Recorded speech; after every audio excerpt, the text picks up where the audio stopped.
तुम्हारी आवाज थोड़ी आएगी। मैं मातृभूमि सेवा मिशन परिवार धर्म क्षेत्र कुरुक्षेत्र की ओर से आप सभी को दीपोत्सव के इस पावन पर्व की हार्दिक मंगल शुभकामनाएं प्रेषित करता हूं। निश्चित रूप से यह त्योहार लोक मंगल का है, विश्व मंगल का है। ये समरसता का पर्व है। ये भारतीय संस्कृति का अति प्राचीन और पुरातन पर्व है। आज न केवल भारत में बल्कि पूरी दुनिया में जहाँ जहाँ हमारी सनातन परंपरा के लोग मानने वाले हैं और जो लोग भी इस परंपरा को नहीं मानते हैं, वह भी पूरी दुनिया में आज ये दीपावली का पर्व बड़े धूमधाम से विगत कई दिन से मनाया जा रहा है। यह पर्व अंधकार से प्रकाश की ओर जाने का पर्व है। यह पर्व हमें प्रेरणा देता है लोक सेवा का।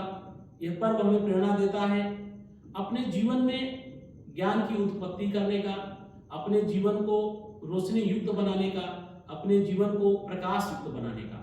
और उसके साथ साथ यह पर्व हमें प्रेरणा देता है कि हम समाज में अंधकार से प्रकाश की ओर जाने के लिए, समाज में जो निराशा का वातावरण है उसके क्षेत्र में हम क्या पहल कर सकते हैं, हमारा सामाजिक दायित्व बोध क्या है। तो एक प्रकार से यह पर्व हमें अपने सामाजिक दायित्व के निर्वाह का कैसे हम उसका पालन करें उसकी प्रेरणा देता है।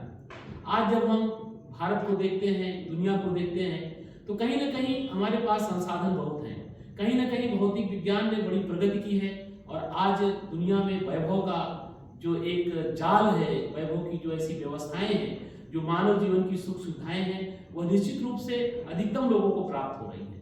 लेकिन दूसरी तरफ हम लोग जब देखते हैं तो इस वैभव युक्त जीवन में, इस विलासता युक्त जीवन में, इस संपन्न युक्त जीवन में कहीं ना कहीं हमें अवसाद दिखाई देता है।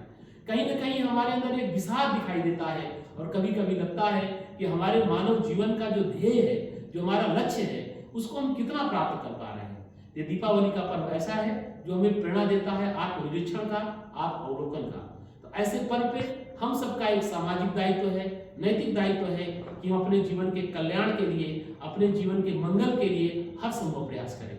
उसके साथ साथ जो हमारे चारों तरफ, हमारे परिवेश में, हमारे संपर्क में, हमारा जो कार्य क्षेत्र है उसमें जो लोग रहते हैं, जो लोग हमारे संपर्क में हैं, जो ऐसे जरूरतमंद लोग हैं, उनके जीवन में हम कैसे प्रकाश का प्रवाह कर सकते हैं, कैसे आनंद का प्रवाह कर सकते हैं, कैसे उनके जीवन में खुशी ला सकते हैं, कैसे ऐसे भूले भटके जो लोग हैं उनके जीवन को हम सही दिशा दे सकते हैं।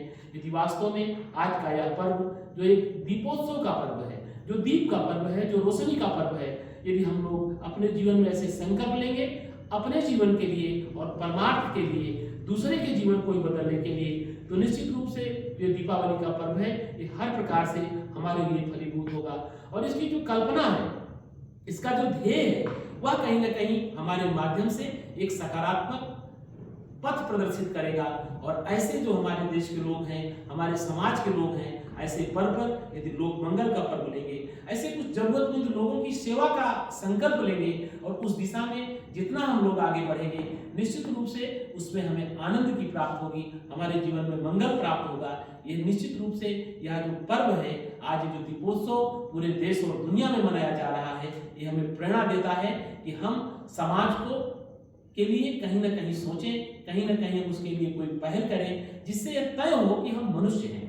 हम अपने जीवन में ये हमें पर्व हमें जो है एक शिक्षा देता है, एक प्रेरणा देता है कि हम भारतीयता और सनातन के लिए सदैव समर्पित रहें, सदैव कार्य करते रहें, सदैव हम उसके लिए जितना भी कर सकते हैं उसके लिए हम लोग अग्रपथ रहें, कार्य करते रहें। यही इस पर्व का मूल है, यही इस पर्व का हमें संदेश है। निश्चित रूप से हमें आशा और विश्वास है कि हमारे देश में जिस प्रकार से इस पर्व को मनाया जा रहा है, ऐसे अनवरत प्रकाश, ऐसे अनवरत आनंद, ऐसे समरसता, ऐसे शांति सदैव बनी रहेगी। मैं परम पिता परमात्मा से, माँ पीताम्बरा से आप सबके जीवन के मंगल की प्रार्थना करता हूँ कि माँ की कृपा से आपका सर्वदा मंगल हो, आपके जीवन में प्रकाश फैले, आपके जीवन में आनंद आए, आपके जीवन में जो साधन आपके जीवन की आवश्यकता है वो हर प्रकार से परिपूर्ण हो। इसी मंगल कामना के साथ मैं पुनः आप सबको दीपोत्सव के इस पावन पर्व की मंगल शुभकामनाएं प्रेषित करता हूँ। ये स्थान धर्म क्षेत्र कुरुक्षेत्र है, श्रीमद् भगवद गीता की जन्मस्थली है। निश्चित रूप से एक ज्ञान की धरा है, निश्चित रूप से यह जो है सनातन राष्ट्र के बहुत महत्वपूर्ण धरा है। यहाँ से मैं पुनः आप सबके लिए मंगल शुभकामनाएं प्रेषित करता हूं। परमपिता परमात्मा से आपके मंगल की, सर्वमंगल की प्रार्थना करता हूं।